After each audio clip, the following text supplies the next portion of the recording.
సుదీర్ఘకాలంగా పనిచేస్తున్న తమను కాదని పలుకుబడి బంధువర్గం డబ్బుకు ఉపాధ్యాయ పోస్టులను అమ్ముకోవడాన్ని తీవ్రంగా ఖండిస్తున్నామని మైదుకూరు ఆర్సీఎం ఎయిడెడ్ స్కూల్ ఉపాధ్యాయులు తెలిపారు. కడప నగరంలోని వైఎస్ఆర్ మెమోరియల్ ప్రెస్ క్లబ్లో ఏర్పాటు చేసిన విలేకరుల సమావేశంలో వారు మాట్లాడారు. నేను ఒక హిందీ టీచర్ని సార్. నేను గత ఎయిడెడ్ స్కూల్ అని ఆర్సీఎం ఎయిడెడ్ స్కూల్ అని అక్కడ నేను గత 15 సంవత్సరాల నుంచి పనిచేస్తున్నాను సార్. నేను ఫస్ట్ కొత్త చెరువు గ్రామానికి చేస్తూ ఉన్నా సార్. 10 సంవత్సరాలు చేసిన తర్వాత 2021లో నన్ను ట్రాన్స్ఫర్ చేసినారు సార్. 21లో మైదుకూరికి చేసినారు సార్. అక్కడ నేను ఆర్సీఎం హై స్కూల్లో పనిచేస్తా ఉన్నా సార్ ప్రస్తుతము. సార్ నాకు ఇట్లా కోర్టు నుంచి మేము ఎయిడెడ్ స్కూల్కి ఫిలప్ చేసుకోవాలని వార్త వచ్చింది సార్. పెద్దల ద్వారా నాకు తెలిసింది సార్. వాటి ద్వారా నేను కనుక్కోవాలని ఈ జాబుల పరంగా చూసుకుంటున్నాం సార్. మాకు ఫస్ట్ మీటింగ్ పెట్టి బిషప్ గారు అంటే మా ఆర్సీఎం క్యాథలిక్ చర్చ్ తరపున మాకు బిషప్ గారు ఫాదర్స్ వీళ్ళు పెద్దలు సార్. వీళ్ళు మీటింగ్ పిలిచినారు సార్. మమ్మల్ని ఫస్ట్ మీటింగ్ పిలిచినప్పుడు నన్ను మా అందరికీ చెప్పినారు సార్. మాట్లాడి ఇట్లా అని చెప్పి పరిస్థితి కమిటీ మెంబర్ని ఎన్నుకున్నారు సార్. వాళ్ళందరూ ఇక్కడ కమిటీ మెంబర్లు సార్ 6 మంది ఉన్నారు. ఇట్లా ఫిలప్ చేసుకునేటప్పుడు నేను 15 సంవత్సరాల నుంచి ఉన్నాను సార్. నాకు అన్యాయం జరిగింది సార్. ఎందుకంటే నాకన్నా జూనియర్ ఉన్న ఆమెకి తలారి ప్రసన్న కుమారి అని ఆమె నాకన్నా జూనియర్ సార్. ఆమెకి ఈ పోస్టు హిందీ పండిట్గా ఆమెకి ఇవ్వాలని నిర్ణయించుకొని ఆమె దగ్గర డబ్బు కూడా తీసుకున్నారు సార్. నాకు అన్యాయం జరిగింది సార్. దానికోసం నేను ఎంతవరకైనా పోగలను, మాట్లాడతాను. నా న్యాయం కోసం నేను పోరాడాలనుకున్నాను సార్. నా కుటుంబము నా జీతం పైన ఆధారపడింది సార్. నాకు 2 బిడ్డలు. వాళ్ళు ఏదో గవర్నమెంట్ స్కూల్లో చేర్చుకున్నాను సార్ నా స్తోమత తగ్గట్టు. నేను ఫస్ట్ ఈ స్కూల్లో చేరేటప్పుడు 1000 రూపాయల నుంచి చేస్తూ ఉన్నా సార్. 1000 రూపాయల నుంచి ఇప్పటికి 15 ఏళ్ళు చేస్తున్నా. నా జీతంతో నా కుటుంబమే ఆధారపడింది సార్. నేను ఒక వికలాంగురాలిని. నాకు ఏ అండదండ ఎవరు లేరు. నాకు నా భర్త పిల్లలు తప్ప నాకేం లేదు. నా భర్త కూలి పని చేసుకునేవాడు సార్. నా జీతం పైన నా కుటుంబం కూడా ఆధారపడి ఉంది. కాబట్టి నన్ను ఈరోజు నేను సీనియర్ అయినా కూడా నన్ను పక్కన పెట్టి నాకన్నా జూనియర్ గుండాకి ప్రిఫరెన్స్ ఇచ్చి వాళ్ళ దగ్గర డబ్బు తీసుకున్నారని కూడా తెలిసింది సార్. నాకు అన్యాయం జరుగుతుంది సార్. ఇట్లా ఆటో ఎక్కి పోవాలి నేను. మాకు కరెక్ట్ టైం ఆటో ఉండదు. కానీ నేను స్కూల్లో 9 గంటలకల్లా ఉండాలి సార్. ఎంత కష్టం మీద ఎంత బాధతో పోతున్నానో ఆ దేవుడికి తెలియాలి, నాకు తెలియాలి సార్. ఆ పరంగా నేను 3 సంవత్సరాల క్రితం కూడా ఫాదర్కి చెప్పుకున్నా. ఫాదర్ నేను ఇట్లా నడవలేను, పోలేను, టయానికి స్కూల్కి మనం పోవాలి కదా, అది మన రెస్పెక్ట్. అది ఒక ఇంచు కూడా మనకి ఇది అవ్వకూడదు. ఇదిగా ఉన్నాం కాబట్టి మనము పోవాలా రావాలన్నా కూడా నేను పోలేను ఫాదర్ అన్నా కూడా మీకు పోస్టులు వచ్చినప్పుడు మీకు కావాలన్నా వద్దా అని చెప్పి కూడా మమ్మల్ని పంపించిండ్రు. సరే నాకు కావాలని చెప్పి నేను ఎంత కష్టం ఉన్నా కూడా పోయి వస్తూ ఉన్నా సార్. నుంచి 4000 సార్. మాకు సీనియర్ ప్రకారం అన్ని పోస్టులు ఫిలప్ చేసుకుంటున్నారు సార్. మరి నాకెందుకు ఇవ్వలేదు? నేను సీనియర్ సార్, 15 ఏళ్ళు ఉన్నాను. మరి ఆమె నా వెనకట ఆమె జూనియర్.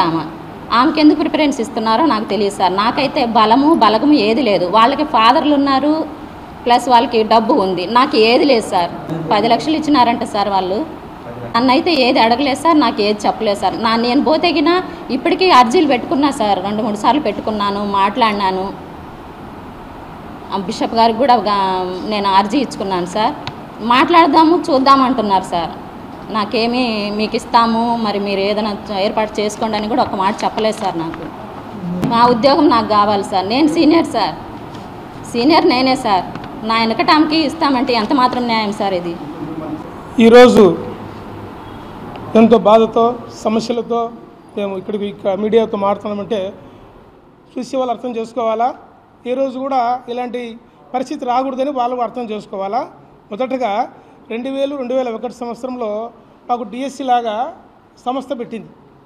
ఆ సంస్థలో మాకు 2nd ర్యాంక్ వచ్చింది సార్. ర్యాంకులో ఫస్ట్ మాకు బ్రహ్మంగారమట అపాయింట్మెంట్ ఆర్డర్ ఇచ్చినారు. అక్కడ 1 సంవత్సరం పాటు చేసినాం. అప్పుడు మా జీతం వచ్చేసి 650 రూపాయలు 2000లో. తర్వాత 1 సంవత్సరం తర్వాత బుగ్గలపల్లికి ట్రాన్స్ఫర్ చేసినారు. బుగ్గలపల్లిలో అక్కడ కూడా ఎయిడెడ్ స్కూల్లో మాకు అప్పుడు 700 రూపాయలు చేశారు సార్ జీతము. మేము అందరూ నాకు చిన్నపిల్లలు అప్పుడు ఆ పిల్లలు పట్టుకొని వచ్చి ఇక్కడ బాడిగింటుంటూ వాళ్ళు మాకు అప్పగించిన పనిని సమర్థవంతంగా చేస్తూ వాళ్ళకి ఇబ్బంది లేకుండా చేసినాం. ఎందుకంటే మాకు పోస్ట్ 8 అవుతుందని కాబట్టి అట్లే ఆ విధంగా 2015 సంవత్సరం వరకు చాలా కష్టంతో పోరాడి చేసినాం. 2015 అప్పుడు 2003లో బుగ్గలపల్లికి మార్చినారు. అప్పుడు 22 మంది పిల్లలు ఉన్నారు అక్కడ. మేము ఇంటింటికి డోర్ టు డోర్ తిరిగి పిల్లలకు అడిషనల్ ట్యూషన్ పెట్టి గురుకుల పాఠశాలలో వాళ్ళందరూ కూడా సీటు తెప్పించి చాలా చేసిన తర్వాత ఆ బుగ్గలపల్లి ఆ చుట్టుపక్కల ప్రాంత పల్లెలంతా ప్రజలు కూడా మా స్కూల్కి పిల్లలను చేర్చి 75 మంది చేసినాం. 2003 నుంచి 2015 వరకు 75 మంది పిల్లలు చేసి పెట్టాం. అప్పుడు అదునుగా చూసుకొని జాన్సన్ ఫాదర్ ఆయన చెట్టూరి ఆయన వాంటెడ్గా కావాలనే ఉద్దేశంతో మమ్మల్ని మేము చెప్పినట్టే మాతో సమస్య ఇది డాసిస్ చాలా ఇబ్బందులు ఉంది, చాలా బాధాకరంగా సమస్య, డబ్బు జీతం వెళ్ళిన పరిస్థితుల్లో ఉంది కాబట్టి మేము మిమ్మల్ని తొలగిస్తున్నాం కొంతమందిని అని మాకు చెప్తే బలవంతంగా తీసి ఒప్పుకోలే. అప్పుడు ప్రొపరేటర్ బాలస్వామి రెడ్డి ఉన్నారు. ఎందుకయ్యా బలవంతంగా వాళ్ళని ఆ విధంగా ప్రెజర్ చేస్తావు నువ్వు, ఎందుకు చేస్తున్నావు అని ఆయన కూడా అరిచినాడు. అరిస్తే మాకు నచ్చచెప్పి బలవంతంతో నా సైన్ పెట్టుకుని జాన్సన్ ఫాదర్ పెట్టి తొలగించి వెంటనే మేము మళ్ళీ 1-2 నెలలకల్లా నా ప్లేస్లో అప్పుడు అక్కడ 2 రెగ్యులర్ టీచర్లు, 1 పోస్టు, ముగ్గురికి సరిపోదు పోస్టులు. అప్పుడు నన్ను తొలగించి 2 అనేడు వాళ్ళని వేసినాడు. అక్కడ ఎందుకు వేసినావు స్వామి, నాలో రిమార్క్ అని చెప్పు, నన్ను ఎందుకు తీసేసినావు నువ్వు అని చెప్తే నీకు ఏదైనా అవకాశం ఖచ్చితంగా మేము కోర్టు ద్వారా వాళ్ళు అరిచినారు.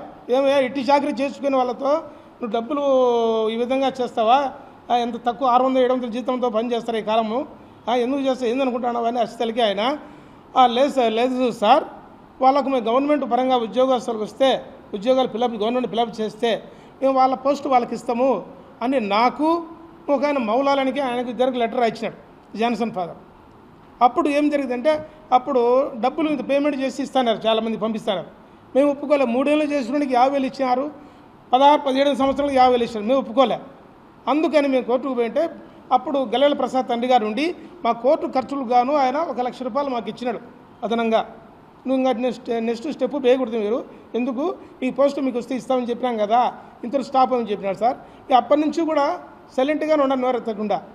పోస్టులు వేసి పోయినప్పుడల్లా రాని ఇస్తామని ఇదే మాట చెప్పి ఆయన జాన్సన్ ఫాదరు.